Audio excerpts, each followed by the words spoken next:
So Greg, we've had 3 wins on the bounce in the WPL. We've scored 11 goals, conceded 4, so we've increased the goal difference by 7, which has been a big thing. What's been the difference? I just think, well, belief's a massive key for us, and you know, we have been putting in some great performances this season, and then some not so great ones. But the consistency comes with belief and results, and the more positive results you get, the better the belief, and then the more chance you got of getting a positive one the week after. So yeah, confidence is flowing in the place at the minute.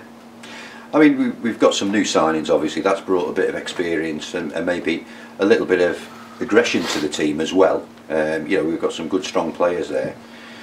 But I note from the game on Saturday against Carmarthen, we had 8 of the side were the side that brought us up last season. So I mean, you know, it's fair to say, although we've got the new lads, the guys who've brought us up have done a good job as well. Done fantastic. I mean, I think when you look at us last season, and I did say that the lads would get the chance, you know, because they earned it. You know, last season to go unbeaten, I think it would have been very harsh not to be given a chance. But I didn't just give them a chance out of sympathy or being sentimental. I gave them a chance because they're good enough. Maybe they needed to prove it to themselves a little bit, not to me. And they're proving it to themselves that they're more than capable of playing at this level and above, in my opinion, quite a few of them. And the lads who we've brought in as well are obviously going to help.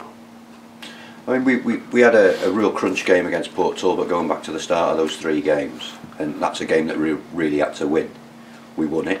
That must have given confidence. But I think the turning point, possibly, you'll tell me whether I'm right or wrong, was when we played Airbus.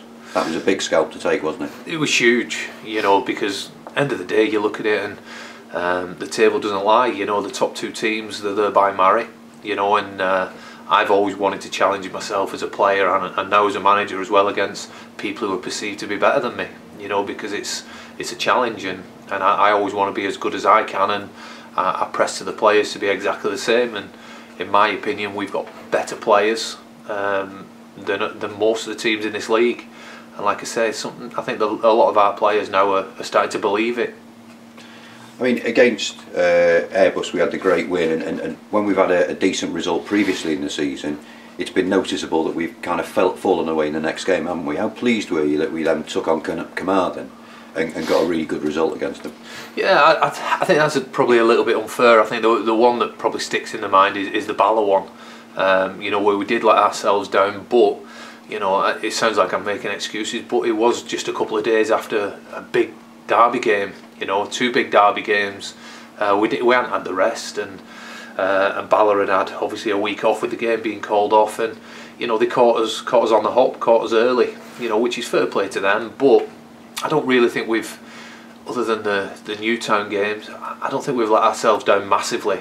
Yes, teams have played better than us on the days, but that's football, that's the way it is. And I know here in our little bubble sometimes that we always think we're poor if we don't win and we're brilliant if we win, and that's not the case. Sometimes you've just got to take your hat off, and the other teams, they're not just going to turn up and let us beat them.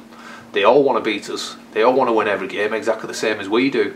And I think sometimes we just got to be a bit more realistic and realise that, you know what, other teams are half decent as well. It isn't all about the real show, and if we're brilliant if we win, and we're shocking if we lose, because that's not football. I mean, you mentioned there Newtown, which brings me nicely into the next bit. I mean, when we played Newtown away, you said that was probably the worst performance that you'd seen since you'd been manager.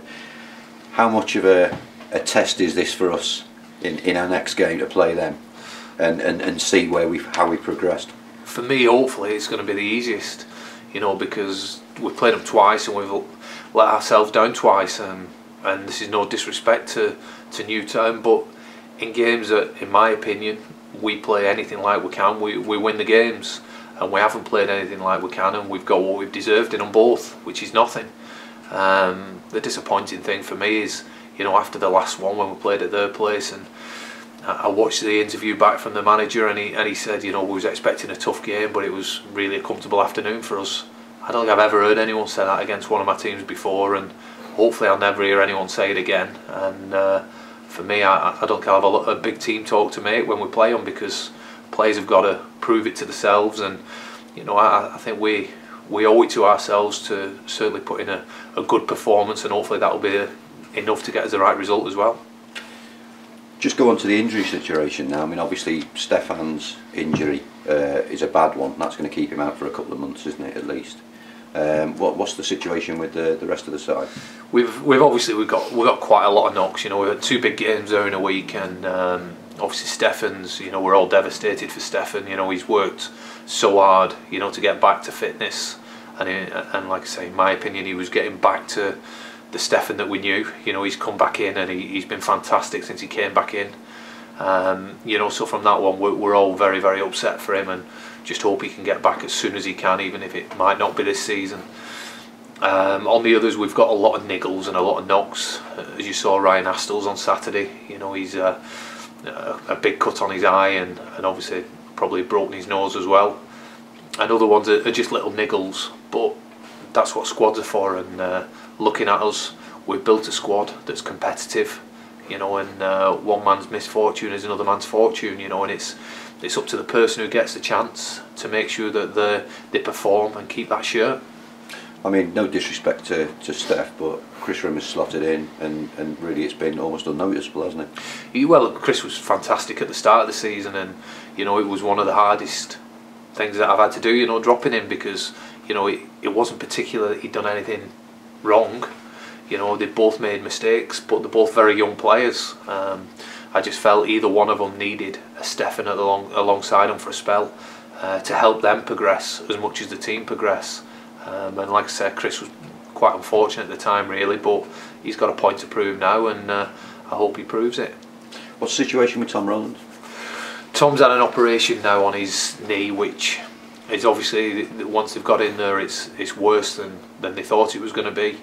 I hope I'm not talking out of turn telling you his details, but he's out for the foreseeable future. Tom, you know, he's had quite a big operation now on his cruciate, so it's going to be well into next season now. But every negative has a positive, and you look, when we're getting back, it'll be a fantastic player to bring back, you know, and a very exciting player, and we'll look forward to getting him back. Just finally, what's the situation with, a lot of people have been asking, the fans have been asking, what's the situation with Jimmy Gambino? Jimmy, this season, his work changed. He got a new job to the end of last season, and he's been doing a lot of travelling with his job. So he's been here, there, and everywhere, and through no fault and not him not wanting to be here. He's just been unable to be to training and be able to get to games, and that time stretched and stretched until it got to a point where he just needed to go and play somewhere. You know, work has to come first with our players, even though 100% of them would much rather be the other way around, football first, work second.